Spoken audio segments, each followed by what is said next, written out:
Mom, you were the one that made me believe that I could actually achieve those goals I might set for myself. You made sure that I set my self-expectations high, that I could meet challenges that I doubted I could meet. You taught me to challenge everything, to question everything, that there are always other perspectives and multiple answers to questions. You taught me that my judgment is as good as anyone's, and I could trust myself.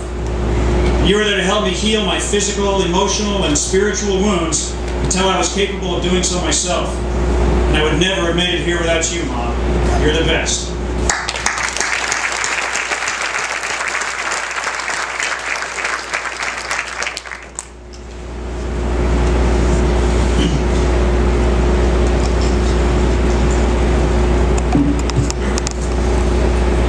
The greatest support and sacrifice of all, though, comes from my wonderful family. I owe so much to my wife, Jane, my son, David, and my daughter, Alex, for uprooting themselves so many times these last 20 years so that I could serve this great nation and achieve this milestone in my own life. And we're about to do it again as we head to Bahrain. Now, just this tour has placed an uncommon demand on you as you share the experience of command with me. Alex, you were 9 years old when we got here, and now you're almost 13. Your enthusiastic hugs as I entered the house at the end of the day, or talking to you about your perspectives on life, or just tucking you in at night, did so much to keep me sane and grounded on many chaotic days. My favorite daughter, I'm very proud of you as you become a wonderful young woman. I love you, pretty girl. I'd like you to have these flowers and this gift to show you how much you mean to me and for what you've done.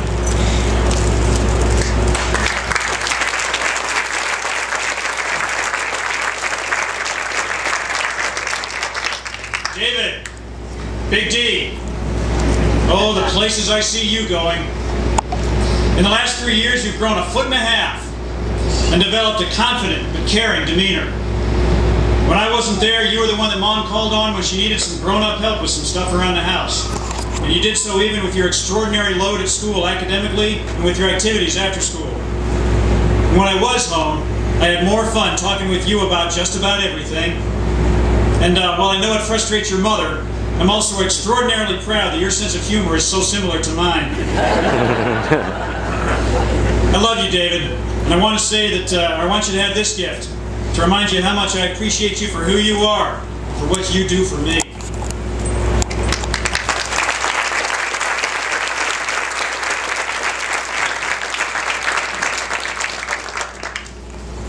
Jane, I have known you for so long that I can't even conceive of where I'd be without you. Every time I looked out the periscope, deployed or locally, and I saw the stars at night, I thought of you and I and the times we shared watching the stars together as teens. And ever since then, my joys have been amplified and my sorrows diminished because I shared them with you. You offered me wisdom and criticism, usually in the right proportions. You enthusiastically accepted the unimaginable role as the CEO's wife and what she does to play, the part she plays in command. But you did it with style, and you did it with caring. You shouldered the burdens of our home when I was away. When I was home, you helped me shoulder my own burdens. You make me a better man. You make me a better father and a better captain. You're 1 in a million, Jane. And these flowers are for you, pretty lady. But they are insignificant compared to the love I've always had and always will have for you for the rest of my life.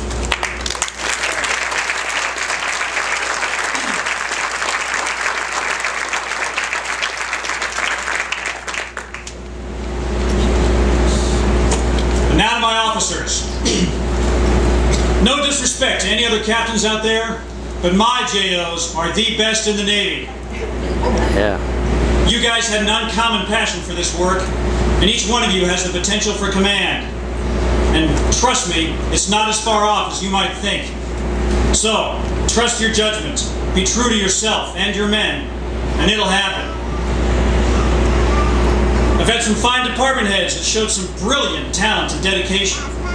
And it's my fervent hope that you guys felt like you actually owned something for a long time, felt the satisfaction that went with that ownership, and learned that policies you make and standards you set and enforce will directly lead to success or failure in your department or any future organization you have the pleasure to command.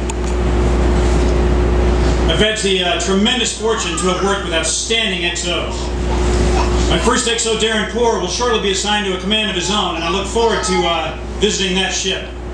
And Dan Caldwell, you've done an incredible job taking the load and running with it with me. And I really enjoyed the latter part of my command so much more because you were there with me. And trust me, shipmate, you are ready for the big chair. This is the command star that I wore during this tour. And I wonder if you wouldn't come over here for a second so I can present it to you now with my fervent wish that you're lucky enough to have an XO who's so squared away with you.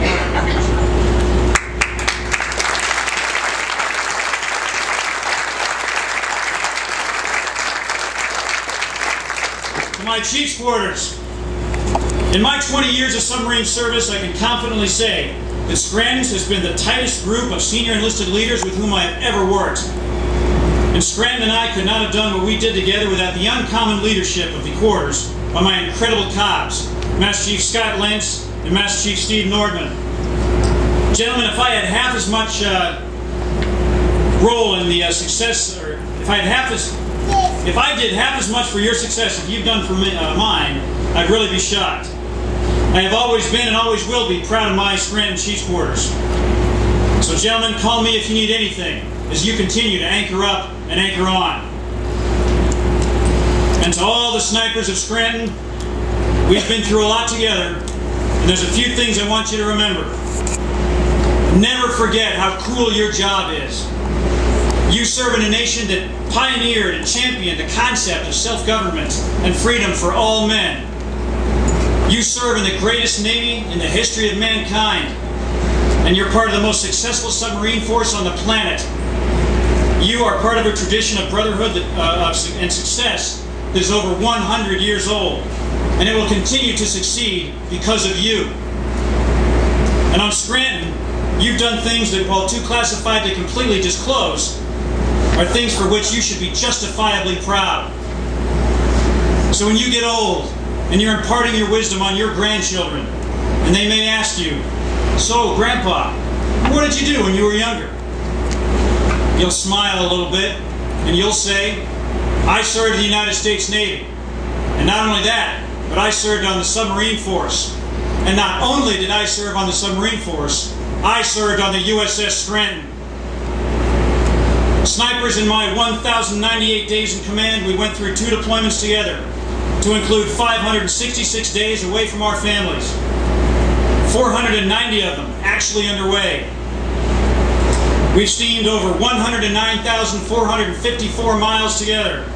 We dived 84 times, and because of your professionalism and expertise, we surfaced 84 times as well. I thank you for that. I am honored and privileged to have had the opportunity to lead you in your continuing tradition of success.